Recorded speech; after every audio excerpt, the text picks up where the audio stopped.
5 p.m. What a wonderful time. Livy's first pentad provides a unique opportunity to analyse how he discusses Italic women who are accepted into the Roman sphere and play a fundamental part in Rome's development.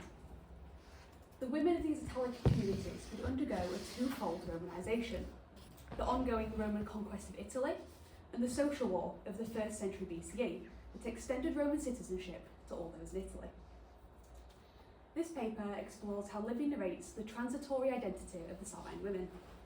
I will begin with a look at the Romulus' asylum episode, where Livy stresses the lack of women in Rome and the concept of unity that is present from the outset.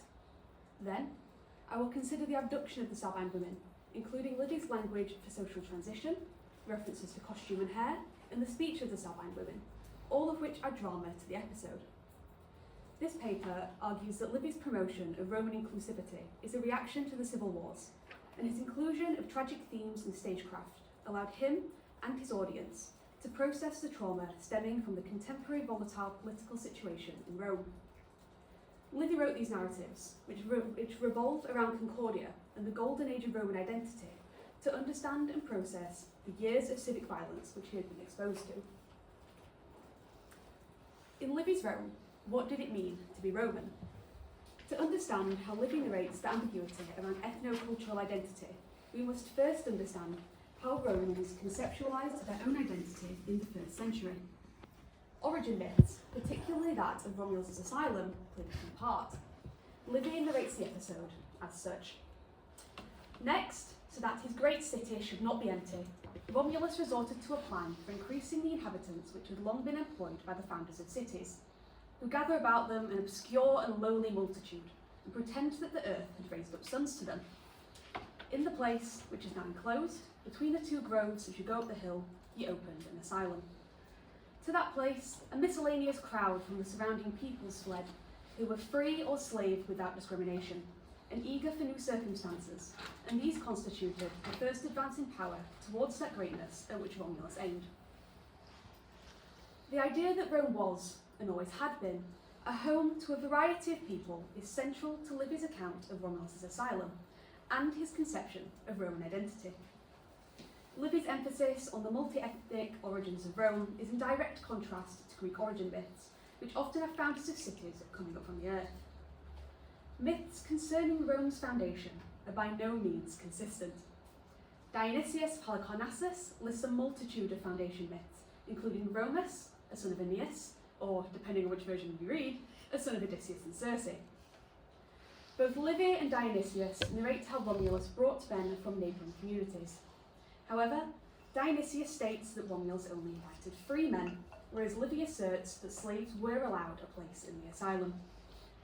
Dionysius' Hellenization of Rome's foundation makes the origin of Rome more palatable to a Greek audience, whereas Livy's account stresses the inclusive nature of Romulus' asylum.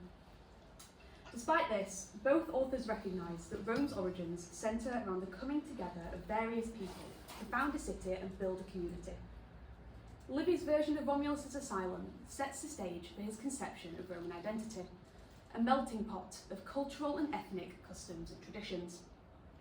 In the late Republic and under Augustus, citizenship was gradually granted to provincials outside of Italy, including Caesar's extension to citizenship to those in Transpodine Gaul.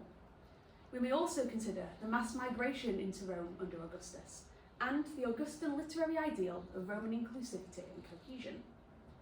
All of these together give the impression that Livy's assertion of the multifaceted and cohesive nature of Roman identity is a reassertion of the inherent communal aspect of Roman culture, something which had likely come under question following years of civil war. The acceptance and justification of multifaceted Roman identity was also a necessity, given that key parts of Roman culture, such as religious practices and literary genres, were an amalgamation of several other cultures. The Livy narrative of Rome as an all-encompassing city was also promoted years later by Claudius, in a speech justifying the admittance of Gauls into the Senate, where he argues it was a Roman tradition to allow foreigners into Rome. Those who were once at the fringes of the Roman cultural bubble found themselves within it as the boundaries shifted to accommodate those in now Romanised areas. The permeability of Roman citizenship informs our discussion of Roman identity in Livy. his conception of Romanness is presented against a backdrop of inclusivity, which circumvents simple categories of Roman and not.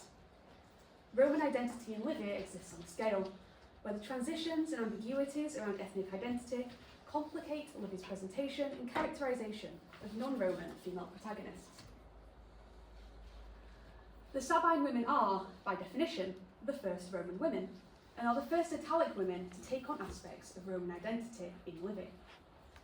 The Sabine women become Roman, in the sense they are accepted into a Roman community and take on a role within Roman society, that is, providing children to contribute to the continuation of the Roman state. Livy mentions the absence of women in Rome at 1.9.2, leading to Romulus sending envoys to neighbouring tribes to ask for marriage alliances. From the outset of the narrative, Livy muddies the clarification between Roman and other to add to his narrative about Rome being a cultural and ethnic melting pot. The Sabine women embody the concept of concordia between Rome and her Latin neighbours, and so their dual identity allows them to successfully bring out the reconciliation between the Romans and the Sabines, while also maintaining the ambiguous ethnic identity of the Sabine women throughout the episode. The abduction of the Sabine women is the beginning of the women's transition from virgin daughters to wives, and from Italic to Roman, yet both of these transitions are fraught with ambiguity. Livy uses familial vocabulary to alert the reader to potential changes in the social identity of the women. He narrates the scene as such. At the given signal, the young men ran around to seize and carry off the maidens. A great portion of the women were seized by men in whose path they chanced to be. Some, of exceptional beauty, had been selected for the chief senators and were delivered to their houses by plebeians to whom the office had been entrusted. The sports broke up in a panic, and the parents of the maidens fled sorrowing. Throughout the episode, Livy characterises the Sabine women as a physical representation of the Sabine region, both in terms of the unity between the Sabines and the Romans, and the conquering and subsequent Romanisation of the Sabines. Up until now, as you may have noticed, I have been wary to label the abduction of the women as rape, since rapere has several meanings outside of sexual violence, which could be applied to the episode, such as seizing or stealing. However, the capture and rape of women is part of the so-called captured city motif, and a similar sense of panic and rapid movement in the episode is also found in other Livyan narratives of captured cities, such as the fall of Alba at 1.29, the capture of Veii at 5.21, and the Gallic sack of Rome at 5.42. Given that Livy also describes the beauty of certain women and the indiscriminate way in which the women are carried off, the Sabine women seem to be property to be plundered. Therefore, in my opinion, rape is an adequate and accurate descriptor of the action in the episode. The warlike narrative is a further indication that the rape of the Sabine women is a reflection of and a reaction to the civil wars. Given how the Sabines will become Roman in later books, the scene could be read as a pseudo-civil war, which I will explore later. The first indication of the Sabine women's Roman identity occurs at 1.9.14, where Livy says that the marriage between the Sabines and the Romans allowed the women to become partners in all the possessions of the Romans. As mentioned above, Livy's female protagonists become Roman when they are accepted into the Roman cultural bubble and take on a role within Roman society. Livy makes it clear that the Sabine women, from this point in the narrative, have been accepted into that Roman cultural bubble, and so they undergo the process of becoming Roman. Following this, Livy narrates how the Sabine women quickly accept their new life, writing, "The resentment of the raped women was already much pacified." The ethnic identity of the women is blurred at this point. The fact that they have been brought into the Roman cultural bubble does not supersede their Sabine roots, yet they are not entirely alienated by their Italic identity. This interstitial area of ethnic identity aligns with an equally interstitial social identity throughout much of the episode. The transition from daughters to wives occurs at the same time as the transition from Italic to Roman, and the Sabine women exist in an ambiguous area of identity for much of the episode. Livy uses several terms to refer to the women that correspond with their social status. He describes the women as virgines during the rape narrative at 1.9.11 and 1.9.13. Livy bookends the description of sexual violence with references to violability and daughterhood, which emphasises the position of the Sabine women as distinctly virgin daughters at the beginning of the episode. After this, Livy uses rapti, seized or raped, to describe the women 4 times, all of which occur following the sexual assault, but before the intervention of the women in the war. The Sabine women have an ambiguous ethnic and social identity at this point. They are neither Sabine virgin daughters nor Roman mothers, since the resolution of the ambiguity occurs during the intervention at the end of the episode. The ambiguous terminology is a way to signal the distorted rites of passage that the women undergo in the narrative. There is no declaration of betrothal to mark the transition from daughter to wife. Instead, the wedding and loss of virginity are forced and without warning. Before the intervention, the Sabine women exist in a liminal space, comparable to a pseudo-betrothal period, where the women are on the cusp of wifehood. When the Sabine women intervene in the battle, Livy once again shifts his terminology. The Sabine virgines become the Sabinae mulieres, and their position as married women is consolidated with several references to their husbands and children before the speech. This is arguably when the Sabine women are at their most Roman. Livy makes it clear they are Roman on several levels. They are mothers to Roman children, wives to Roman husbands, and clearly members of Roman society. Despite all of this, their Sabine identity is not erased with the introduction of their Romanness, as evidenced by Livy's use of the ethnic adjective Sabina. With the intervention, the ambiguity surrounding the women's social and ethnic status is somewhat settled, yet the Sabine women still avoid the neat classification of Sabine and Roman. Rather, the interstitial status of the women is vital to their intervention, where they call upon all aspects of their identity to promote unity between the Romans and the Sabines. When the status of the women is steeped in ambiguity, however, Livy uses references to dramatic stagecraft to emphasise this transitoriness. The tale of the Sabine women had been the subject of drama long before Livy. We have a single fragment from Ennius's Sabine, a Projector, or historical drama, on the rape of the Sabine women, but it reveals a possible link between Livy and the previous dramatic tradition of the Sabine women. In the fragment, the women address their fathers during the intervention, saying, "When you have dragged us as spoils away from your sons-in-law, what inscription will you put up?" We have seen how Livy's rendition of the episode is loaded with military imagery that portrays the Sabine women as a representation of their homeland, and therefore something to be plundered and conquered by the Romans. Ennius's use of spolium has a similar militaristic sense, and directly portrays the Sabine women as war spoils. Furthermore, the plea made by the women to their fathers and husbands appears to lean on familial terminology. Ennius was influenced by his experiences as a soldier when he wrote his plays. We know he wrote an Ambracia after the capture of Ambracia in 189 BCE, and it may be entirely possible that Ennius's Sabine was likewise influenced by his experiences in the military. Livy may have borrowed aspects of Ennius's version when he composed his narrative of the Sabine women, but comparisons are limited given the fragmentary state of the Sabine women, such I lament daily. The similarities in language and themes in both renditions suggest a consistent characterisation for the women. Even without this dramatic intertext, Livy's narrative is highly dramatic in its own right. References to costume and hair permeate the episode and aid in our understanding of social and ethnic identity. The first reference to costume describes the parents of the Sabine women in the aftermath of the rape. Livy writes, "Then, the parents of the raped women, in mourning garb and with tears and lamentations, were attempting to rouse the state." The practice of donning dirty clothing as a physical manifestation of one's grief was often used in political and legal contexts in the 1st century BCE to elicit sympathy or to express one's dismay at the condition of the state. The motif of parents wearing mourning clothes following the threat of sexual assault on their daughters is a performative display of grief at failing to protect their vulnerable children, in addition to a political call to arms of vengeance for violation. The role of the parents in the narrative shares similarities with the role of Virginius in the Virginia episode, implying that the Sabine women take on a similar role to Virginia. Both are characterised as helpless virgin daughters. When the women intervene in the battle, Livy again references costume. He says, "The Sabine women with undone hair and torn clothes." This is the first instance where Livy uses the phrase crinibus passis, and he uses it 2 more times in his corpus, at 7.40.12 and 26.9.7. Both instances of crinibus passis after the Sabine women are used to describe wives and mothers, and in all instances, the phrase is used in times of crisis and war. Livy's description of the Sabine women's torn clothing is also a reference to traditional lament practices.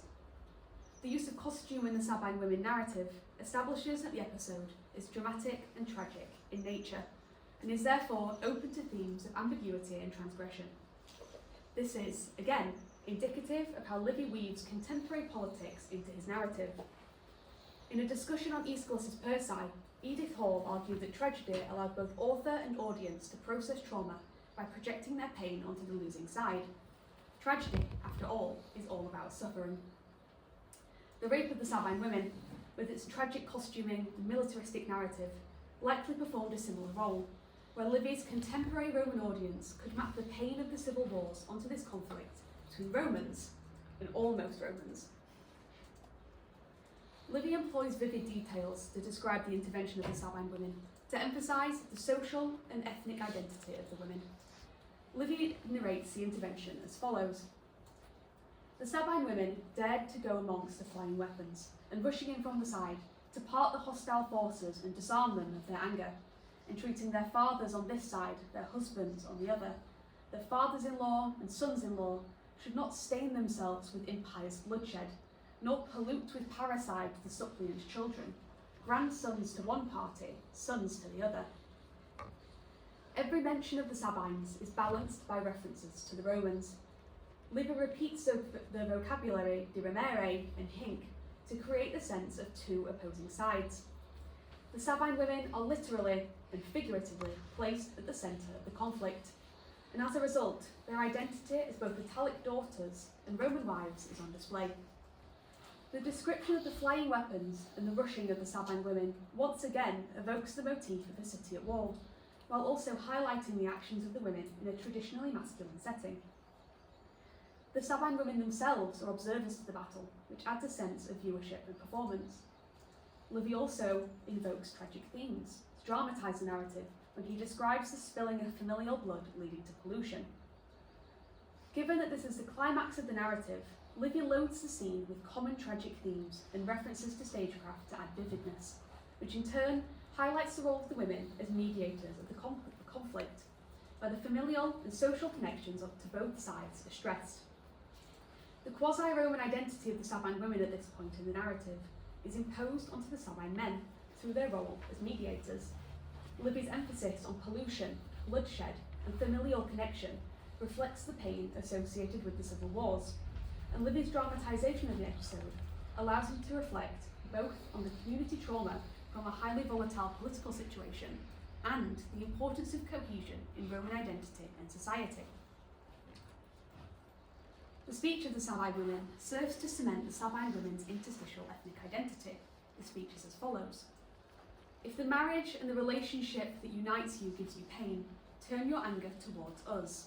We are the cause of the war. We are the cause of the wounds, and even the slaughter to both our husbands and our parents. It would be better for us to perish than to live, lacking either of you, as widows or as orphans. Livy's emphasis on the dual identity of the Sabine women.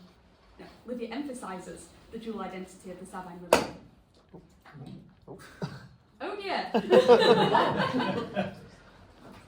The Sabine women to evoke a sense of unity between the Romans and the Sabines.